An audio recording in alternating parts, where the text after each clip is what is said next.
Window World, the official windows of the Kansas City Chiefs, presents Kevin Keatsman Has Issues online at windowskansascity.com.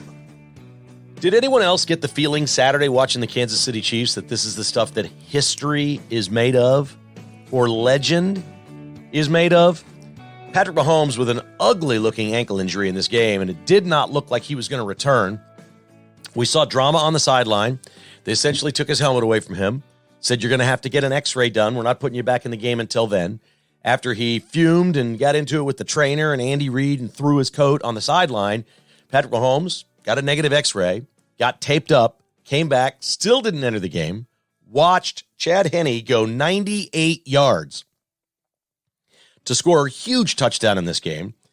Mahomes would later return, not be as effective as normal, not move as he normally does, but just game enough to make sure the Jacksonville Jaguars never really got back in it.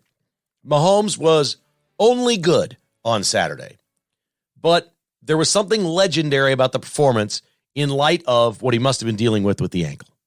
And we all saw that and we felt that. Even bigger than that was what happened with his teammates.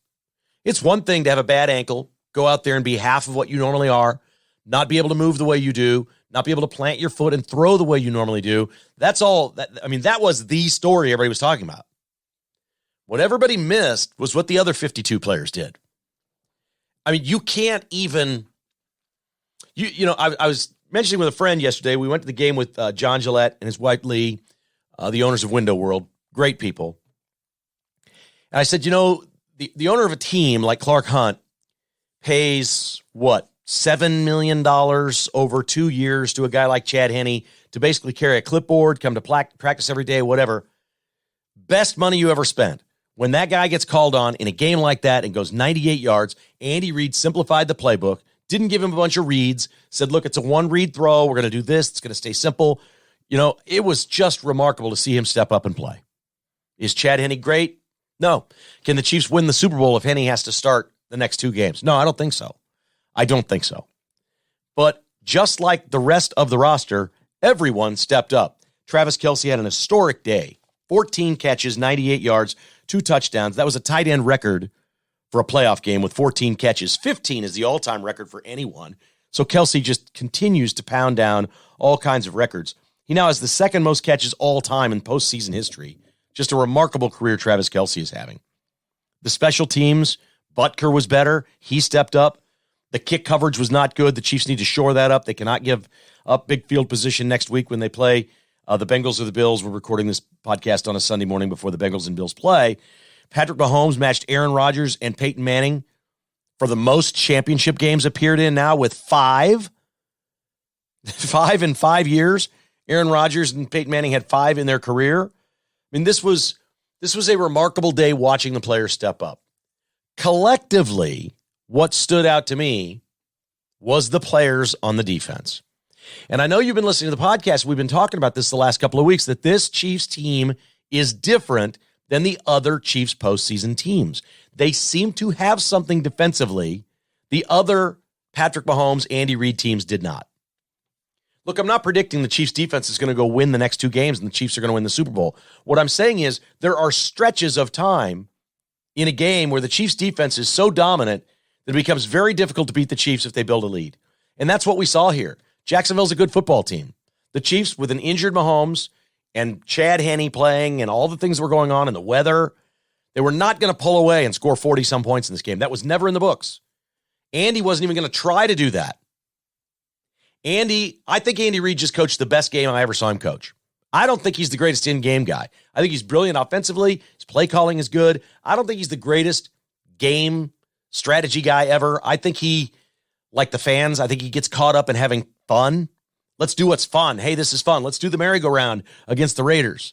Let's call this play. Let's do this. Let's throw downfield. Let's have some fun today.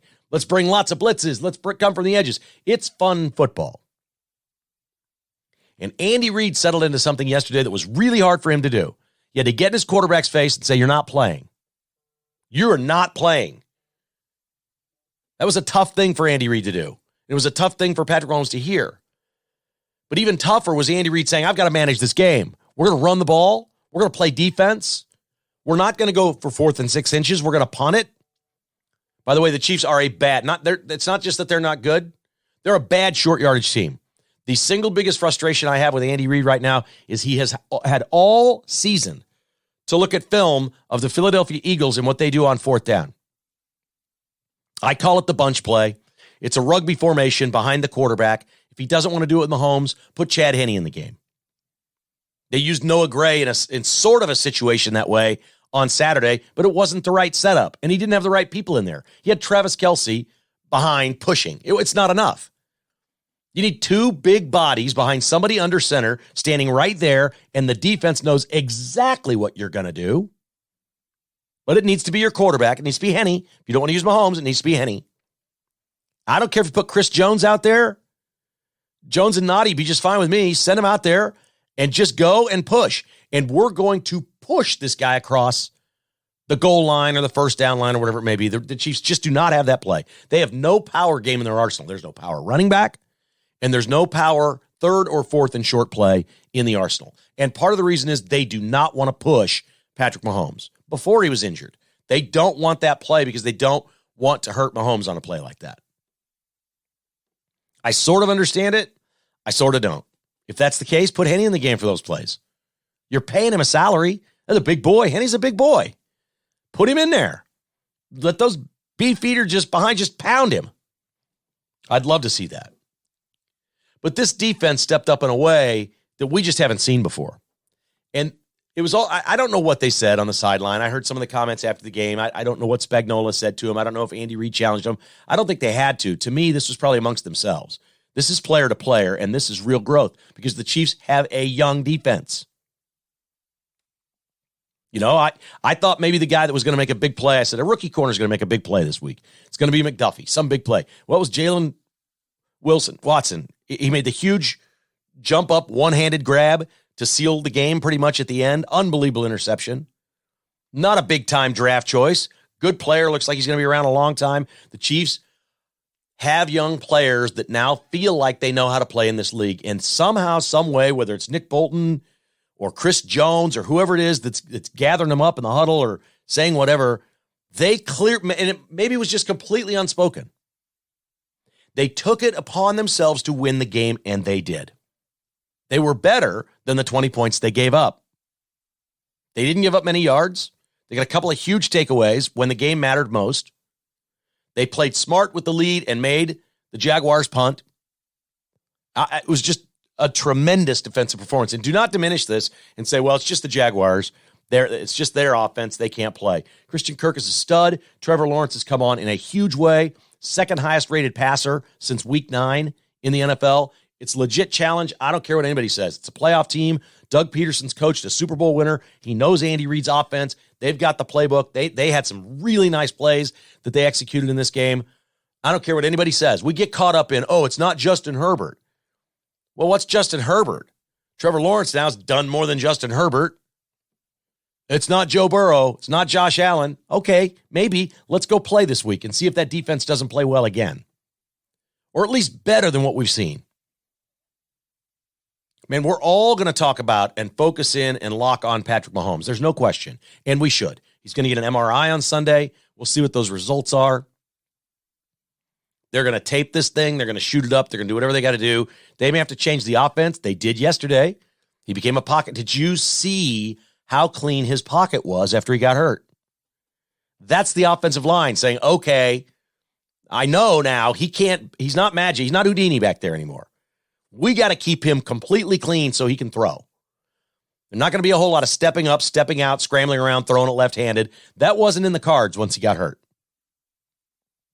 Everybody knew it. And to a man, they stepped up. Or there's some individuals that made some mistakes. Of course, you don't play a perfect football game. But the units all stepped up, especially the defense. And boy, I am really hesitating to get too excited because this quarterback is not himself right now. And I don't know what he's got. And I do think the Chiefs are going to have to score in the 30s, either this game this week or in the Super Bowl to win the next 2 games. But it's 2 games now. And if you can't share the excitement that I have about this team, that they can win a game with their defense, let's be honest. They won the game with their defense yesterday and their running game. You know, I mean, they really did. It's just a great day all the way around. Pacheco had 12 carries for 95 yards. What day possibly could they have needed it more than Saturday? They absolutely needed it. L'Jarius Sneed forced the fumble, knocked himself out on a play or out of breath or whatever it may have been. Nick Bolton recovered inside the 5-yard line. They just made plays. They made the Jaguars punt a lot. They stopped them frequently, but they also got those 2 big takeaways. Man, I just think it's really exciting. And I don't care if it's the Jaguars. I don't care who it is. Clearly, the Chiefs can win with their defense, and they had to yesterday, and we all knew it. Look, the momentum shifted so much in that game. Right after it happened, and the Jags go down, and the Chiefs, I thought it was a mistake. I thought it was a mistake by Peterson. He had a 4th and not quite 2. 1.5, they called it 2. And he kicked the field goal. And I turned to John, I said, you know, they're not going to win this game kicking field goals today. I'm not sure. I know teams just don't do that. This is a coach that came in earlier this year and did an onside kick, knowing that isn't the way to play. He kicked that field goal. Now, I don't know what would have happened on 4th down, but that was early enough in the game, and they had momentum, and things were going well for them, and then Mahomes gets hurt, and now they've really got momentum, and they're really feeling it, and somehow the Chiefs got it all back. The 98-yard drive was historic. If the Chiefs go on to win the Super Bowl, the 98-yard drive by Chad Henne, historic, absolutely historic. One of those moments. You really felt like watching this game, and not every final chapter of the book is perfect, but you felt like you were watching a team of destiny. And I hate to put that on them because there's 2 more games to go. But the way the Chiefs won on Saturday, the things that happened in that game, and the way they won makes me feel like they are a team of destiny, that they've got more. They're not a one-trick pony. They're not just Patrick Mahomes. They've got different ways to beat you. You know, everybody talks about, you know, DeMar Hamlin and the thing that happened with the Bills, and are they now the team of destiny and all that stuff? I mean, if the Bills win it all, people will look back and say, yes, the Chiefs they have all the markings of a team that you want to go win a Super Bowl. Everything. They just got to get their quarterback healthy. They got to fix that ankle. Clearly, the Eagles did the right thing and got their quarterback healthy. My God, how good did they look?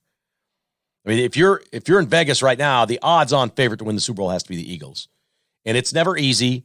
I know they're probably going to get the 49ers next week. I think they'd rather play the Cowboys, even though that's a division game, than the 49ers. But the Eagles look fantastic. We'll see what the Bills and Bengals dial up on Sunday evening. That's going to be a tremendous game. I know many of you are going to be watching that. But I'm absolutely stoked that the Chiefs have shown that they're not a one-trick pony. They feel today 2 wins away from a parade. They feel, they don't look, they feel like a team of destiny. I think that's really, really cool. KKHI on the weekend is brought to you by Cornerstone Property Management and Home Buyers. My man GW at Cornerstone he'll basically operate your rental properties for you. If you have rental properties, you really need to get to know GW. He is really, really good at this. He'll vet all your prospective tenants. He'll collect rent. He'll make repairs. He'll do whatever needs to be done. Let your rental work for you. If you've inherited a home and you want to rent it out, contact GW. He can help with that. If you've inherited a home and you want to sell it, he'll buy it. He buys homes. 785-542-0101. That's 785-542-0101. Cornerstone Property Management and Home Buyers. Let your rental work for you. You're tired of dealing with it. You're a professional. You do something else. You got rental properties, separate income. That's great. But if you're spending a lot of your time with those rental properties, let GW's team handle it for you. It's going to save you time, which basically means you're just living a better life, right? Small fee. They take care of everything, and you're still making money off your rental properties with no headaches whatsoever. Cornerstone Property Management and Home Buyers. Let your rental work for you. Earth Effects Outdoor Living. Daniel Hanks he's a landscaping stud. And I'm going to be having Daniel out here in the spring. We're going to do some work around the Keatsman house. I got a couple more beds I want to build. We want to put some shrubs and bushes. I want to do a little bitty rock drainage river kind of thing between property lines with my neighbor. And Daniel's the perfect guy for that. If you want to check out all of their landscape services and everything that they do, including hardscapes, outdoor bars, patios, fire pits, water features, log on to eeoutdoor.com. It's that time of year, guys. Come on, it's the time of year to start thinking about this spring and what you're going to do with your landscaping. You know where that water sits in your backyard, and you got to figure that out. I got a spot where the water holds. I need him to come build a little rock river for me so it drains right out. They're going to take care of this in a very professional way for a great price. Anywhere in the Kansas City metro area, it's Earth Effects Outdoor Living. If you'd like a free estimate on what it would cost to build a fire pit, an outdoor bar, an outdoor kitchen, or a water feature, contact Daniel at 816-215-9332. That's 215-9332. Easy enough to just go online, EE Outdoor. That's eeoutdoor.com, eeoutdoor.com. Of course, you can find Cornerstone and EE Outdoor at the KK List. Everything is always up at the KK List, all of our sponsors. I saw 3 of our sponsors at the Chiefs game on Sunday. It was fun. We went with John and Lee and had a tremendous time. It was great to see them there. We saw Chris from B-Stock and his whole family were there having a great time. Chris was locked in watching college basketball on his phone before the Chiefs game. And it was, it was a lot going. We'll get to college basketball in a minute. There's a lot going on. But it was great to chat with them for a little while and see them. It's been a little bit. And we've decided to make some dinner plans, go out to dinner here in the next month or so at some point. And my man Hutch from Amazing Garage Floor, he's got a Chiefs bus. So he's got this bus. And he sends me a text. I'm in the stadium. The game is on. He goes, you knucklehead, you parked 1 row over from me. And I was like, well, okay. He said, we were walking into the game and I saw your Chevy Blazer and it's a unique color. And he's been in my house and knows my car. And I've got an odd license plate. It ends with PGA, like golf PGA. It's not a vanity plate. I just got it. Randomly, I got that. And he's like, walking through, he goes, oh, that's a Chevy Blazer. It looks like Keatsman's car. And then he looked at the plate. He goes, it is Keatsman's car. And so he sends me a text. He goes, you parked 1 row over from us. I've got this party bus. You got to come in after the game, the whole deal. Well, John and Lee wanted to get back to their hotel, and they were doing a staycation at the Westin and whatnot. And so we were trying to get out as quickly as we could. And he comes running across the parking lot at me. I'm like, hey, Hutch, what's up? And I could see his bus. I'm like, I got to get on the party bus, boy. I got to get on the party bus. I can't do it this week. So it's going to have to be next year or another time or another reason to get on the party bus. But he's got his own bus, and these guys are cool, man. The sponsors of this podcast are really cool. It was great to see them yesterday. And thank you to so many listeners of the podcast that came up yesterday. It must have been 20 of you came up to me at the game. That's so awesome. I somehow, because we do politics and we're conservative, I guess I've become more approachable. I don't know. People are they find it much easier to come up and say hello. Some people are a little bashful, right? They wouldn't. Through the years, I'd get somebody kind of wave or look at you in the eye and then kind of turn away, and they're a little shy and they don't want to go say hi to somebody that they kind of want to go say hi to. For whatever reason, I've always said, come on up and say hi. It's all good. And now with this, it's like the gloves are, everybody's coming up. I get hugs and handshakes, and here's my children, and it's just, God bless all of you. Now, Arrowhead, hanging out at Arrowhead, that's like 90% conservatives. So most KKHI listeners have been to or do go to Arrowhead, which is great. It would be cool if maybe I could get a commercial up on the Jumbotron in game for everyone at Arrowhead to see that we're doing a podcast here. Yeah, I don't think the Chiefs would sell that to me. I don't think they would. But my goodness, thank you so much to all of you that came up and said hello. We just had a wonderful day at the game. The only bad part of Saturday, well, it depends. If you're a Kansas fan, it was bad. The only bad part of Saturday, really, as a football fan for me, was the night game was just a train wreck. Right from the start, absolutely nothing to see. The Giants are a massive disappointment. I did not see that coming. I couldn't have been more wrong. The Eagles are playing like they did 8 weeks ago when they were just steamrolling everybody. And look, this may be futile with the Chiefs. The Chiefs may not. There's actually a possibility the Chiefs just aren't good enough. When I say they're a team of destiny, I like knowing and hearing that. It's impossible to think you have Patrick Mahomes as your quarterback and you're not good enough. But if you watch the Eagles and the 49ers teams, oh my. And then Jalen Hurts looked healthy and great in this game. We'll see what Brock Purdy does against the Dallas defense. But they look like the 2 best teams in the NFC, and maybe even Dallas, because all 3 of those defenses are great. The Eagles, the Niners, and Dallas, they all have better defenses than the Chiefs. All.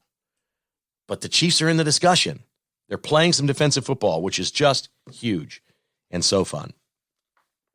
College basketball on Saturday, your headline is the Kansas Jayhawks, a complete disaster. I don't know if this was a hangover from Tuesday night. That was a hard game. He played his guys. He doesn't play his bench. That was almost a 3-hour basketball game against Kansas State. They played and they played and they played and they were spent, and then they didn't get the reward. They lost in heartbreak fashion, and they came back Saturday and were flat. Now, this also, there are teams that TCU is just a horrible matchup for. TCU is a horrible matchup for KU and K-State. TCU drilled Kansas State. I mean, drilled them. Kansas State had no answer. TCU was just getting bucket after bucket down low. Easy baskets in the paint. And they just dominated Kansas in this game. KU pulled within 10 at the half, and then TCU went out and won the second half 35-22. I mean, they just lit Kansas up in this thing. It was never close. It was the second worst home loss for Bill Self as the Kansas coach. Previous worse losses than 23-point home losses, Mizzou by 25 many years ago, and K-State by 24 many years ago. This one right up there with that. That's not the Bill Self era. That's all time at Allen Fieldhouse, which opened in the 50s.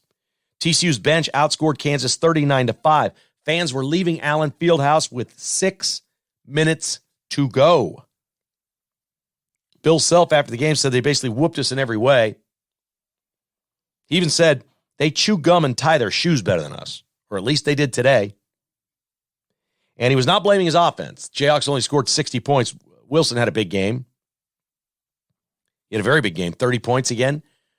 But then where do you go from there? Teams are taking Grady Dick out. He's not getting those big runs where he makes 3 3-pointers over a 2.5-minute stretch and KU beats you 14-3 over that time period. He's not getting that right now. Mostly they're not getting that because they're not scoring off their defense. Bill Self spent his time after the game talking about the defense, saying, I don't know what we're doing defensively. It isn't about the bench being a problem. He's basically said, we're not deep and we're not going to be deep. The guys we have are the guys that are going to play. This is just how it's going to be. You boys are going to play, and you're going to play a lot of minutes, and a lot of nights you're going to play 40. And every other night you're going to play 38. But you have to play defense every minute of the game. And he's very disappointed in the way they are defensively. Kansas, through the years, has used defense to get easy baskets. And they just couldn't do that against TCU. They didn't do it at all. This is a beatdown. It brings up a really valid question. Who is the favorite to win the Big 12? Kansas State beat Texas Tech on Saturday. They're alone in first place because Iowa State lost. That shocked me in Stillwater. Iowa State lost. K-State is alone in first.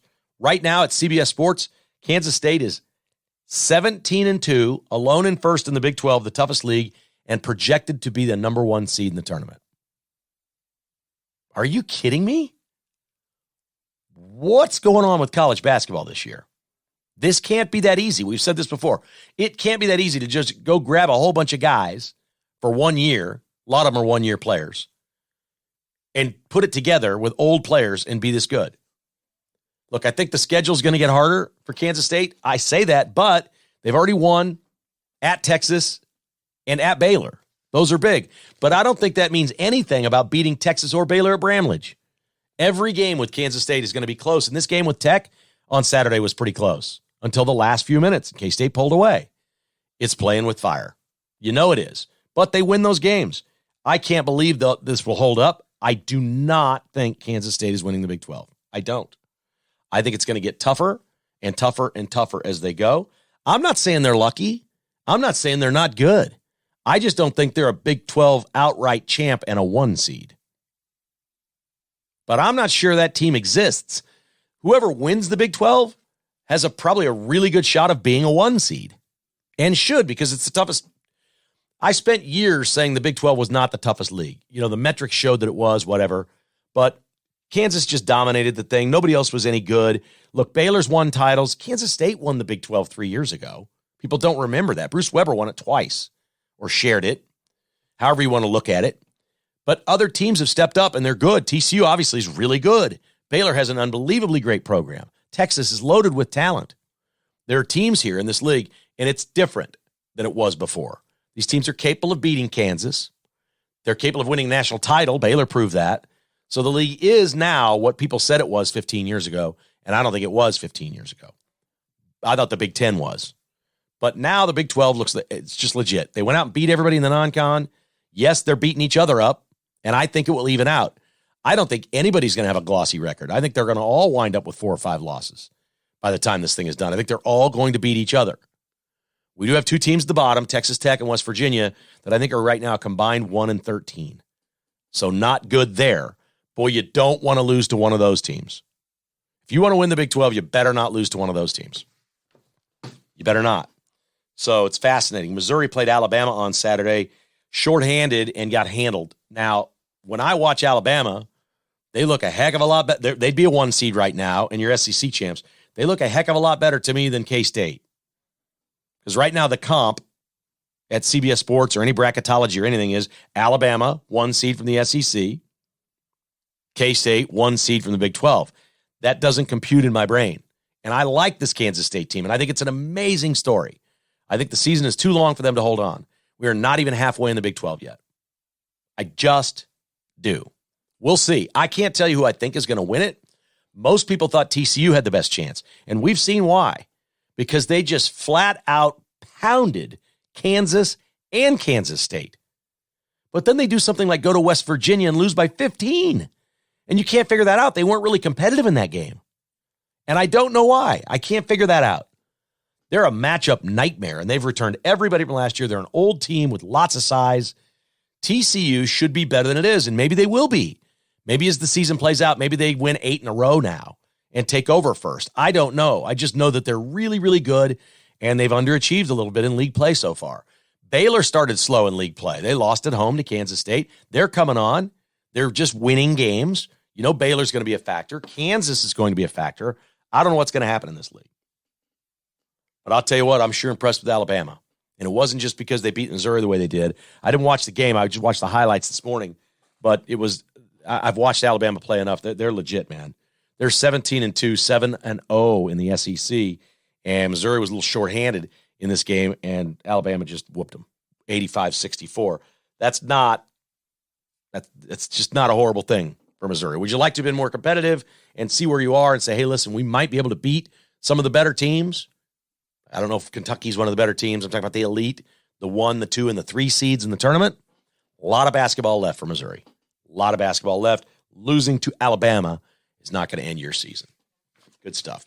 All right, we'll be back on Monday with KKHI. Stan Weber will be with us. We got a couple of new patrons yesterday, and I sent them the patron post. Actually sent them the last couple patron posts from the last 2 weeks. We do the newsletter every weekend, and we do the bonus podcasts during the week that are fun, usually breaking news in the afternoon. Something's going on when breaking news happens. We do an additional podcast in the afternoon. If you'd like to find a way to hear those podcasts and get the newsletter every week, just log on to kkhasissues.com on your desktop or your laptop.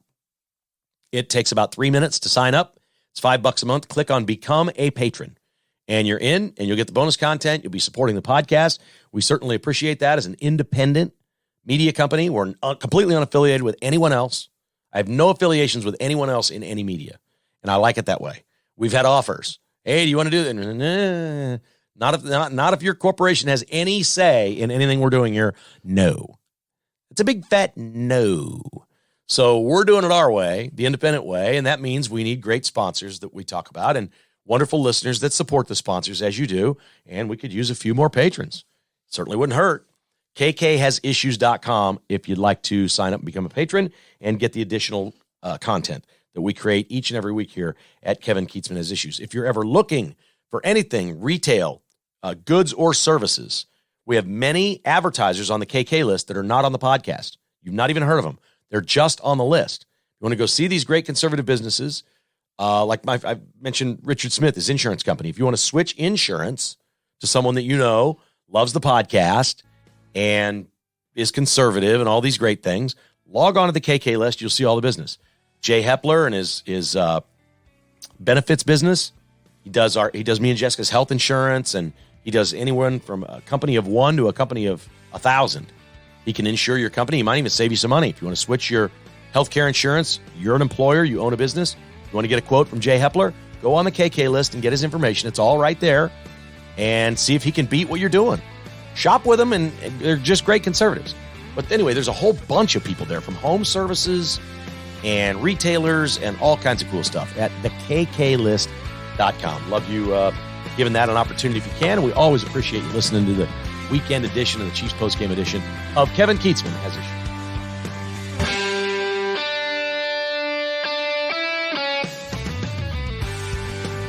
Thanks for listening to Kevin Kietzman Has Issues. Presented by Roberts Robinson Chevrolet Buick GMC.